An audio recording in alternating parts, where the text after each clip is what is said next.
시청자 여러분 안녕하십니까? 5월 14일 금요일 JCM 모닝뉴스입니다. 태화강 국가정원 내 심리대숲이 제 모습을 잃어가고 있습니다. 울창한 대나무 숲은 사라지고 곳곳에 대나무들이 옆으로 기운 모습입니다. 전국적으로 해마다 수많은 관광객들이 찾는 만큼 본래 모습을 되찾기 위한 노력이 필요하다는 지적입니다. 보도에 박정필 기자입니다. 태화강 국가정원의 은하수길입니다. 하늘로 시원스레 뻗은 대나무들이 일품인 곳입니다. 특히 울창한 대나무 숲 사이로 난 산책로는 시민들에게 인기입니다. 그러나 산책로 곳곳에 대나무들이 예전과 다른 모습입니다. 보시다시피 울창한 대나무 숲은 사라지고 옆으로 기운 대나무들이 눈에 띕니다. 산책 나온 시민들은 제 모습을 잃어가는 대나무 숲을 보며 안타까워했습니다. 아이고 너무 안타깝죠. 처음에 정리하기 전에는 진짜 눈물 났어요. 그때는. 근데 지금 정리하고 그래도 깨끗해져가지고 그나마 다행이긴 한데 아우 정말 빨리 새순 올라와갖고 좀 채워줬으면 좋겠어요. 그렇다면 대나무들이 왜 옆으로 기운 것일까? 대나무들이 잘 자랄 수 있는 환경을 만들어주기 위해 감벌을 하게 됩니다. 이 과정에서 대나무를 많이 제거하게 되면 옆으로 기우는 현상이 나타날 수 있다는 것입니다. 대나무 사이 간격이 벌어지면 대나무들이 서로 의지할 곳이 사라지기 때문입니다. 감벌 또는 택벌을 하면서 한꺼번에 너무 이제 많이 해보다 보니까 서로 의지할 데가 없어가지고 대나무가 길어지는 그런 현상이 생긴 것 같습니다. 이에 대해 울산시는 대나무 감벌 작업은 하지 않았으며 지난해 태풍 마이삭 상륙으로 피해를 입은 대나무만 제거했다고 밝혔습니다. 태풍 피해 대나무 제거 작업이 결국 감벌을 심하게 한 결과가 된 것으로 보입니다. 감벌 작업은 저희들이 따로 한 적은 없고 작년에 마이삭 태풍이 왔을 때 집단적으로 많이 넘어져가 있던 그런 대나무만 저희들이 제거를 했습니다. 태화강 물줄기를 따라 시원스레 펼쳐진 대나무 숲의 장관을 보기 위해 전국에서 해마다 수많은 관광객들이 찾고 있는 태화강 심리대숲. 본래의 울창한 대나무 숲을 되찾기 위한 세심한 노력이 필요하다는 지적입니다. JCN 뉴스 박정필입니다. 올해도 어김없이 태화강 국가정원에 갖가지 꽃들이 만발했습니다. 꽃 양귀비와 안개꽃, 수레국화, 작약 등의 꽃들이 활짝 피어서 5월 칠록과 함께 어우러져 환상적인 풍경을 자아내고 있습니다. 코로나19에 지친 시민들의 마음을 달래주는 태화강 국가정원을 박경린 카메라 기자가 영상뉴스로 담아왔습니다.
울산에서는 기존 확진자와의 접촉으로 인한 감염 등 산발적인 감염이 잇따르는 가운데 중구의 모 보험회사에서 집단 감염이 발생했습니다. 울산시는 지난 6일 중구의 모 보험회사에서 확진자가 발생한 이후 보험회사 직원 동료와 가족 등 N차 감염이 이어지고 있다고 밝혔습니다. 또 최근 집단 감염이 확인된 웅촌탕과 남구 대형마트와 관련해서도 확진자가 추가됐습니다. 어제부터 60세부터 64세 고령층과 유치원과 어린이집, 초등학교 1, 2학년의 담당 교사와 돌봄 종사자 등에 대한 아스트라제네카 백신 접종 예약이 시작됐습니다.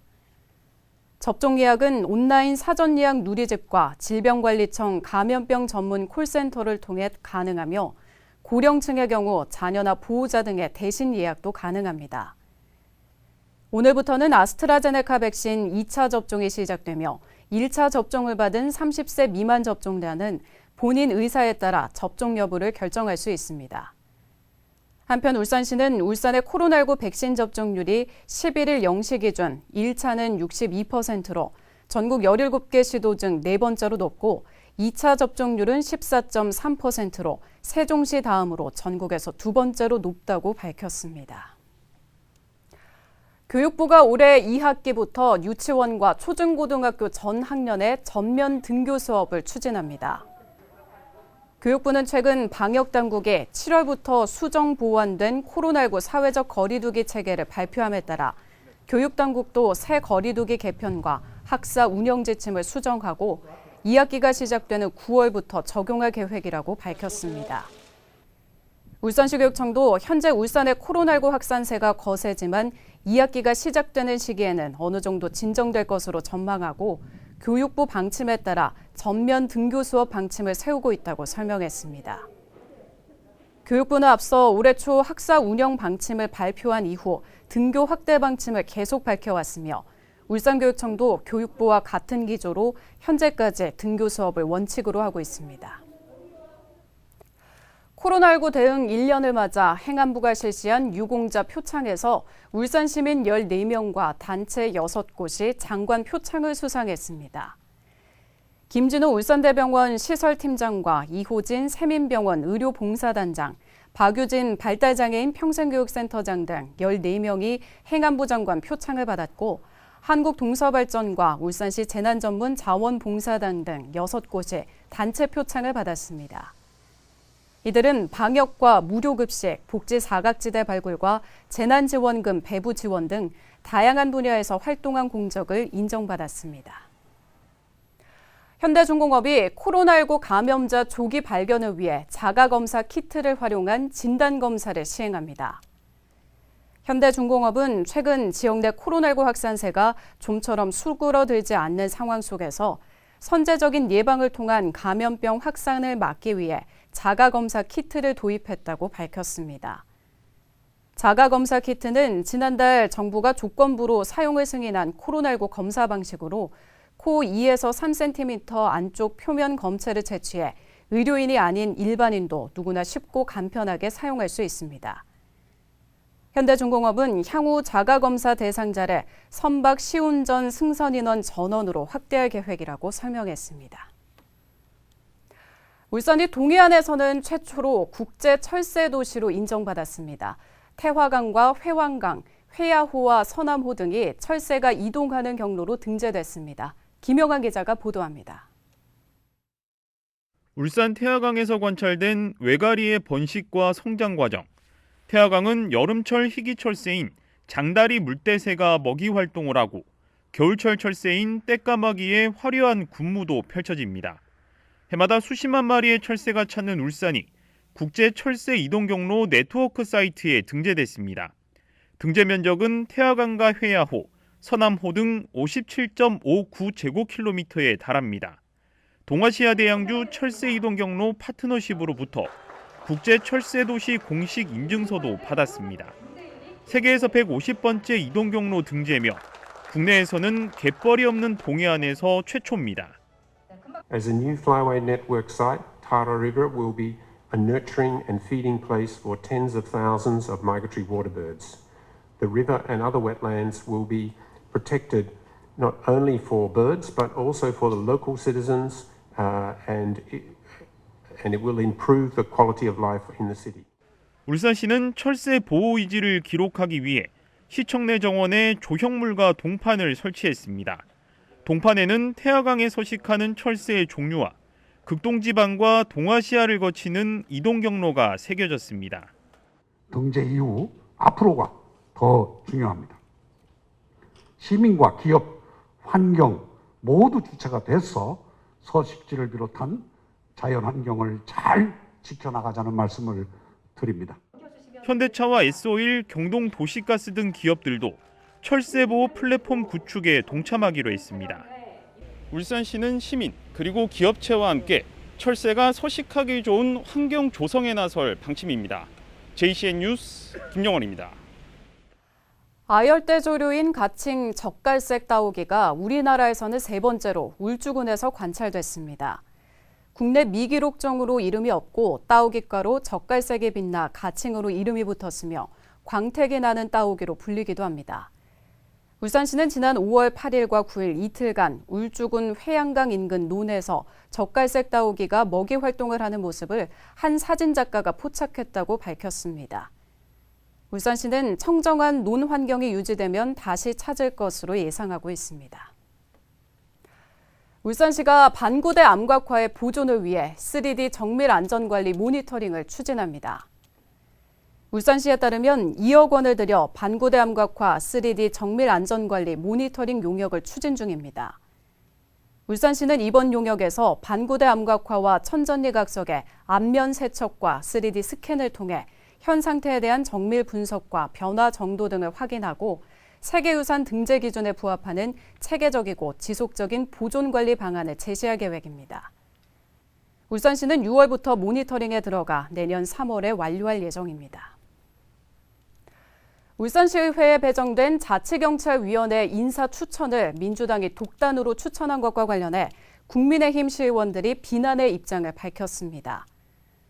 국민의힘 시의원들은 지난 3월 여야가 각각 1명씩 추천하기로 합의했지만 얼마 지나지 않아 민주당이 2명 모두 가져가겠다고 일방적으로 결정했다며 다수의 힘으로 밀어붙이는 막무가내식 횡포라고 주장했습니다.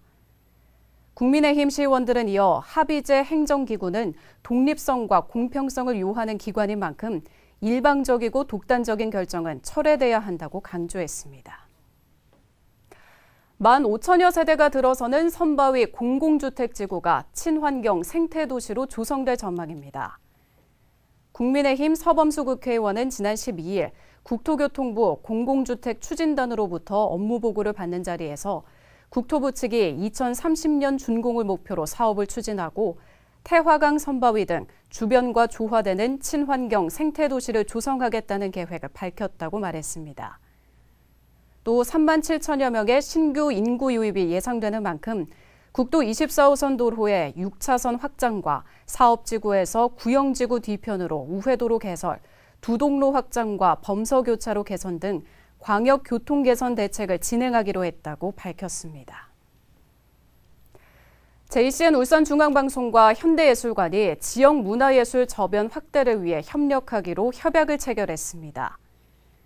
JCN과 현대예술관은 이 협약에서 문화예술 저변 확대를 위한 프로그램을 상호 지원하고 문화예술 분야 정보들을 교류하기로 했습니다. 현대예술관은 높은 수준의 시설을 갖춘 공연장과 미술관, 레저와 스포츠 시설을 갖춘 복합문화센터로 지역 상주예술단체를 지원하고 있으며 찾아가는 음악회 등 문화보급 사업에 적극적으로 나서고 있습니다. 최근에는 고 정주영 현대그룹 명예회장의 타계 20주기를 맞아 사진전을 열었고 젊은 거장 피아니스트 손여름 리사이틀을 성황리에 마쳤습니다. 학교 운동부 지도자의 비위 행위가 끊이지 않고 있습니다. 3년 전 학생 선수 폭행으로 한 차례 징계 처분을 받았던 운동부 지도자가 또다시 언어폭력으로 징계 절차에 들어갔습니다. 이현동 기자의 보도입니다. 울산 북구의 한 중학교. 지난 2018년 7월 이 학교에서 스포츠를 전공하던 2학년 A군은 운동부 지도자에게 뺨과 등을 여러 대 맞았습니다. 폭행 사건은 1년 뒤에 드러났고 해당 지도자는 감봉 1개월의 처분을 받았습니다. 징계가 감봉 1개월에 그치면서 해당 지도자는 이후에도 계속 학생들을 지도했고 최근에 또다시 비위 행위를 한 것으로 확인됐습니다. 올해 1월 2학년 B군에게 동료 선수들이 있는 훈련장에서 가족사를 얘기해 수치심을 준 겁니다. 이 사실을 알게 된 학부모는 학교장과 면담 후 해당 지도자를 학교 폭력으로 신고했습니다. 친구들이 같이 베스다 그러거든요. 그래서 그런 부분에 대한 가정사에 대한 부분을 이야기를 하는 바람에 이제 학생이 집에 가서 이야기를 하니까 좀 부모님들의 화가 많이 났던 것 같습니다. 학교는 현재 해당 지도자를 직무정지시키고 교육청의 감사 결과를 기다리고 있습니다. 같은 지도자의 잇따른 비위 행위에 대해 시교육청은 이례적인 사건이라며 명확한 입장을 보이지 않고 있습니다. 이전 폭력 행위는 참고 사항이고 최종 판단은 교육공무지 인사위원회에서 내린다는 겁니다. 저 감사관실에서 일단 저희들한테 징계 요구를 하고, 예, 중징계를 할지 경징계를 요구할지 그건 모르겠고, 예, 그거 오는 거를 가지고 이제 징계위원들이 그 사안을 보고 앞번에도 있는 게 있었고, 그거는 이제 참고 사항이겠지. 예. 지난해 울산에서는 11명의 학생 선수가 폭력 피해를 당했고 보고되지 않은 사례까지 고려하면 이보다 훨씬 많은 것으로 예상됩니다. 끊이지 않는 학교 운동부 내의 비위 행위, 예방 대책은 물론 보다 강력한 처벌 규정이 필요해 보입니다. JCN 뉴스 이연동입니다. 조합 파산 이후에도 장기간 갈등을 빚고 있는 진장 명촌지구 토지구획 정리조합 관련 중재를 위해 북구청이 협의체 구성을 추진합니다. 북구청은 조합과 관련 대책위, 구청 실무자, 시 구의원 등으로 구성된 협의체를 구성해 매월 이동건 구청장의 진행 속에 간담회를 진행한다는 계획입니다. 다만 갈등 중심에 있는 토지조합과 대책위가 참여에 소극적인 입장을 보이고 있어 실제 협의체가 구성될지는 미지수입니다. 북구 모바일 테크밸리 일반 산업단지 조성을 두고 인근 지역 주민들이 반대하고 나섰습니다. 주민들은 차단 녹지 역할을 해온 천마산 일부를 허물고 산단이 들어서면서 주민들이 각종 소음과 공해물질에 노출됐다고 주장했습니다. 이들은 지자체가 시공사에 넘겨준 시국유지 12,000평을 주민 친화 공간으로 조성하고 차단 녹지를 확보할 것을 요구했습니다. 울산시는 어제 울산광역시 기념물 제6호 개운포성지의 문화재 명칭 변경과 보호구역을 신설하는 내용으로 행정예고했습니다. 행정예고에 따르면 개운포성지를 울산 개운포 좌수영성으로 명칭을 변경하고 성내의 역사문화 환경 보호와 보존 정비 계획 수립을 위해 성곽 내부를 문화재 보호구역으로 지정하는 내용을 담고 있습니다. 개운포성지의 명칭 변경은 시문화재위원회의 심의를 거쳐 최종 결정될 예정이며 문화재 지역구역은 기존 문화재구역 3만 4천여 제곱미터를 포함해 16만 3천여 제곱미터로 구성될 계획입니다. 울산시와 5개 구군 NH농협은행은 어제 지역 결식아동 급식 지원을 위한 울산시 아동급식 카드 사업 업무 협약을 체결했습니다. 어제 협약에 따라 NH농협은행은 7월부터 아동급식 카드를 체크카드 형태의 전자카드로 전환합니다. 전자카드는 기존 카드보다 편의성이 뛰어나고 이용 아동들의 낙인감을 해소할 수 있을 것으로 기대됩니다. 특히 현재 1,900여 곳에 그치고 있는 가맹점이 15,000여 곳으로 확대돼 음식 선택의 폭이 넓어질 전망입니다. 현대차 노조가 임시 대의원 대회를 열고 올해 임금과 단체 협상 요구안 마련에 나섰습니다. 노조는 친환경차 관련 부품 생산 시 국내 공장 우선 배치안과 만 65세까지 정년 연장, 임금 9만 9천 원 인상 등을 담은 내용을 협상안에 담을 예정입니다. 노조는 오늘까지 임단협 요구안을 확정하고 빠르면 이달 말 상견례를 시작으로 본격적인 교섭에 돌입한다는 계획입니다. JCN 모닝뉴스를 마칩니다. 함께해 주신 여러분 고맙습니다.